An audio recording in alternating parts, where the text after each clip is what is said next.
What's up, everyone? Welcome to the Tuesday Vargas podcast. Today, we're talking about something very, very important to me. And this is also related dito sa bagong-bagong issue na napakainit with regards to the husband of this ex-sex bomb girl na I wouldn't mention that because everybody knows who he is. But this is not just merely a reaction video. This is actually talking about something more deeper and larger than that. So stick around. Welcome to the Tuesday Vargas podcast. Diyos ko, day! Today's episode is very tender, it's complex, and it may be triggering for some listeners, but we're talking about unhealed childhood sexual trauma that can affect romantic relationships and how, for some survivors, it can only show up as rigid spirituality, hypervigilance, trust issues, and even intolerance. If this topic feels close to home, stick around and thank you so much for listening. I hope this will help. CSA or childhood sexual assault is not just a memory that you want to delete in your brain. It sometimes shapes your nervous system. It can shape identity, the way we view sexuality as a whole, and how safe it feels to live in this world. Some of us who have experienced this have deep trust issues and trust wounds. We have a fear of vulnerability. But when that vulnerability is struck, yung alam mo yun, may problema ka, may humawak sa balikat mo, tapos bigla ka na lang iiyak. When that vulnerability, that chord is being struck, it can open a floodgate of emotions. That's why there is a fear of that. There's also a shame in sexuality na sometimes skewed na yung POV nila sa sexuality. Nagiging homophobic sila or totally ina-avoid nila ang mga members ng community that is also part of their trauma or their abuse, that meron na silang generalization sa buong community just because that incident happened to them.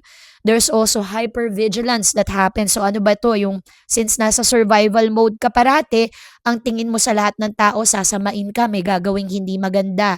Iniisipan mo ng pangit ang lahat ng mga aksyon ng mga tao sa paligid mo. At para bang guarded ka masyado, ang dami mong walls na pinuput up just so you can protect yourself. There's also a difficulty in boundaries. It's either you say yes all the time because you want to keep the peace or you do not want to rattle cages, or you say no all the time. No appearances, no communication with former friends, just so you can distract yourself or distance yourself from people that might cause you harm. Or the opposite, sometimes meron din po tayong bukod sa distancing and pag-set ng mga values and limitations on other people, nagiging rigid din po ang ating mga boundaries na kapag ito ang pinaniniwalaan ko, hanggang dito lang, walang ibang pwedeng sumalungat sa atin. And I think all of those things that I mentioned is happening to that person who is now blatant in his opinions about the LGBTQIA community, na umaabot na siya sa puntong naging homophobic na siya. I observed with him in the way he answers questions. He has this complete desire to be in control of things all the time. That the narrative that he presents, he's always the one who's, level-headed. He's the one who's parang the epitome of what's right and what's wrong. And everybody else that falls outside of that or is the opposite of what he believes in is either ultimately wrong or goes against what he uses, the word of God. And that, to some people who may hear that, possibly can incite anger also in them kasi nare-realize nila na, teka muna, ikaw lang ba ang kabati ng Panginoon? Ikaw lang ba ang accepted sa heaven? Ikaw ba ang nagsulat ng rules para mahalin at tanggapin at unawain ng Panginoon? So, aside from alienating the rest of society that consumes whatever it is that you're spitting, you are also alienating from other people from completely understanding you and your plight. So this is the purpose of my episode today, is to be able to finally understand as a group of people without judgment first and without, generalizing his situation or the way he behaves. Ay, adik yan, kaya nagsasalita ng ganyan, nakulong na din niya, o baka siya bastos, o kaya mapagmalagay siya ng mali siya sa maraming bagay. Tigil muna po natin yon. The purpose of this episode is to enhance intelligent discussion between our spaces that we share, which is social media, and as a community, really dive deeper into what is this all about ba talaga? Is it because hindi niya lang pinag-attend ng reunion concert yung asawa niya? Hindi siya agree sa dati niyang grupo at sa dati niyang buhay at lifestyle? or meron talaga 'tong gustong sabihin sa atin bilang mga mamamayang Pilipino na nakakapanood ng mga ganitong senaryo? Tayo na mga magulang na rin, tayo na may mga asawa na rin at may mga anak, paano ba yung dapat na reaksyon natin pagka may ganitong tao tayong napapanood? Eto po yung gusto kong maabot bilang matatalinong mga nanonood at mga mamamayan na nagkokonsumo ng ganitong klaseng entertainment. Pag-usapan po natin. Simulan po natin dun sa pag-alienate niya dun sa kanyang stepdaughter at pag-call out sa buong community stating that what they're doing is immoral and it cannot be accepted in the kingdom of heaven. The Lord frowns upon this type of lifestyle and hindi dapat kinukonsinte ang ganitong lifestyle. So that moral rigidity is an expression of control. Like I said, meron siyang deep desire to exhibit control almost always because when these strict rules are in place, lalo na pagdating sa faith niya, no, na ito lang dapat, ito ang sabi ng Diyos, etc., etc., that type of control brings him moral clarity. It stabilizes him, it regulates his nervous system, and everything that's black and white for him is an exhibition of safety. There's a sense of restoration that happens in him na somehow whatever trauma he experienced is negated or parang it's as if it didn't happen. But in truth, ang totoong healing po, guys, it comes with feeling and actually dealing with the problem head on, not erasing what happened to you. So granted that you have that type of trauma and you want other people to realize it and gain clarity over the situation, granted na may ganyan kang pangyayari, it doesn't give you an excuse to behave poorly towards other people and generalize an entire community just because you have that singular experience with a member of the same community and that experience was really bad for you or has affected your entire life up until adulthood. It can feel empowering for them to say that I will live by these strict rules now. I'm going to be super religious because I have autonomy over my body, my mind, and my spirituality. I will control my morality. I will know what's right and wrong. And everybody that's opposing what I say is an attempt at stealing that power or that control away from me. But when unexamined, this rigidity becomes judgment towards others, intolerance, or maybe indifference. And there's also this form of fear-based morality na para bang sinabi kasi ito ng libro na pinaniniwalaan ko at base ng aking pananampalataya. Kaya yung mga taong hindi susunod dito ay lalamunin ng kumukulong asupre na para bang ikaw na mismo ang naging judge and executor ng lahat ng tao. And that is totally unfair.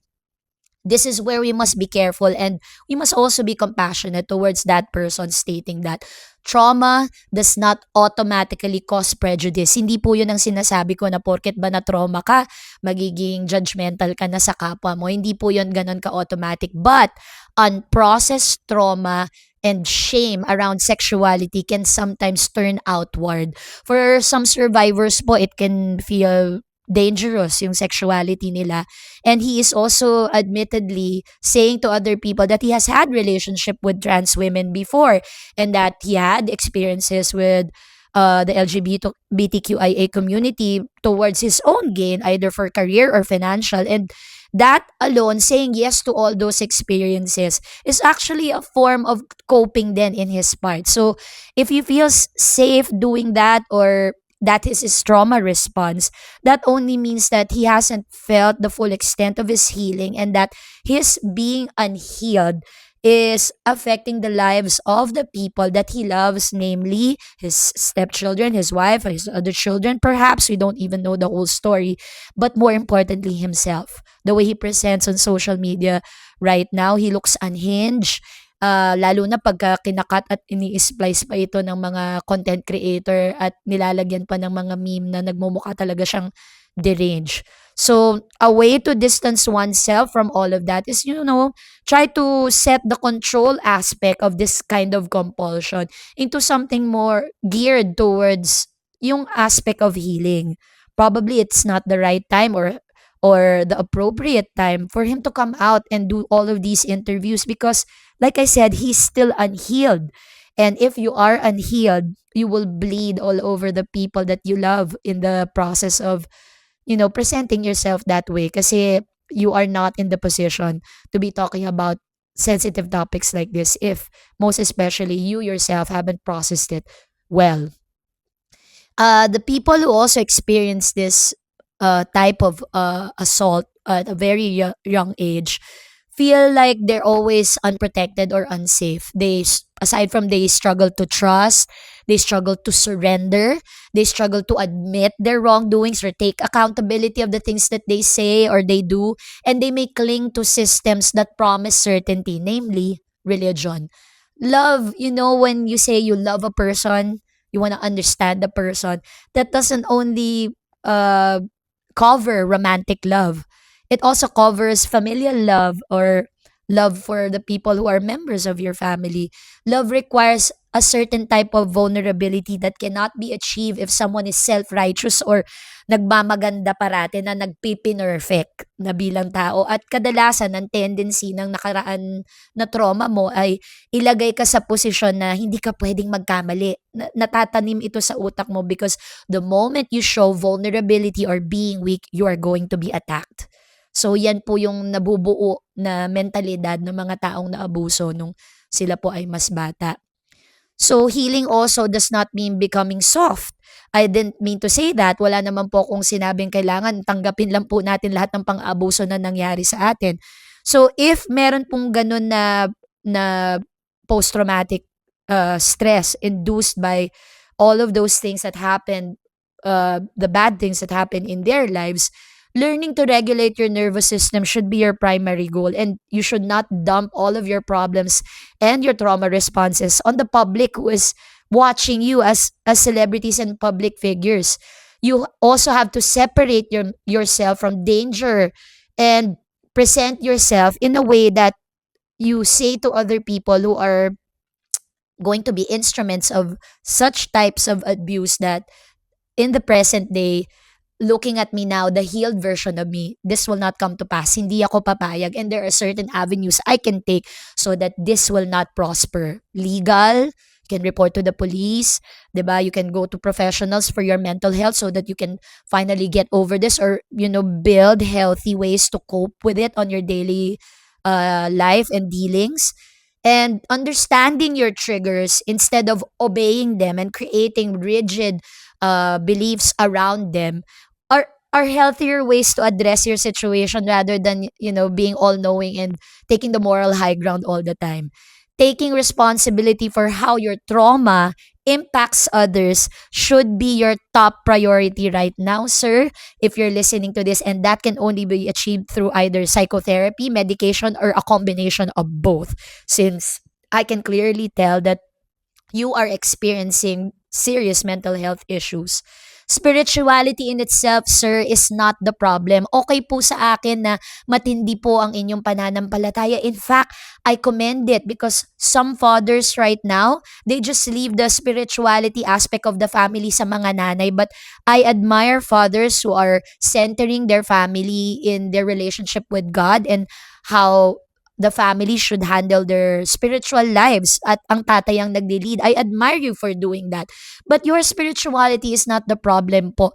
Rigid, fear-based spirituality is often just a symptom of what you are actually dealing with. True healing requires flexibility, compassion. It requires self-awareness, accountability, and safety, not just on the outside impetus, but more importantly, within yourself. So if you do not feel safe within yourself, you will always find everybody's actions kaduda-duda. You will judge everybody and nobody will be right except you.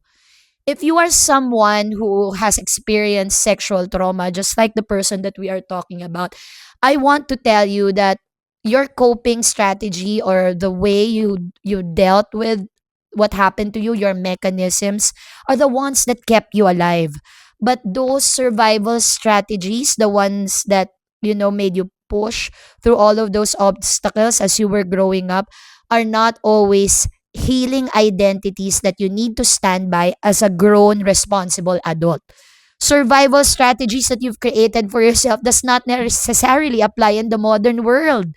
You deserve to feel safe, sir. Your beliefs are not supposed to hurt other people.